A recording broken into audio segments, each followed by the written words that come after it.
ना एकत्र यावं लागतं. सामना फ्रंट पेजवर आज दोन भावांचा फोटो अनेक वर्षांनंतर अनेक दिवसांनंतर पाहायला मिळाला. त्यामुळे जवळपास फिक्स झालंय असं चित्र निर्माण झालंय. तुम्ही चित्र निर्माण करा. तुम्ही याचं कारण असं आहे की तुमच्याही मनात तेच आहे ना. एक मराठी माणूस म्हणून कोणाच्या मनात नाही की सगळ्यांनी एकत्र यावं. आणि हे जे महाराष्ट्र द्रोही आहेत, ज्यांचं मुख्य केंद्र या महाराष्ट्र द्रोह्यांचं सुरत आणि अहमदाबाद आहे आणि जे दिल्लीत बसले आहेत, त्यांचा पाडाव करावा हे कोणाला वाटणार नाही.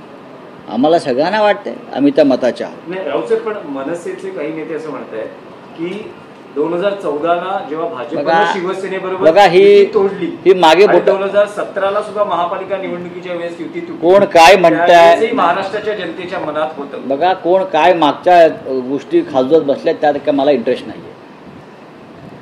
ज्याला सकारात्मक पाऊल टाकायचं आहे तो मागे वळून पाहत नाही. आम्ही मागे वळून पाहत नाही, लक्षात घ्या.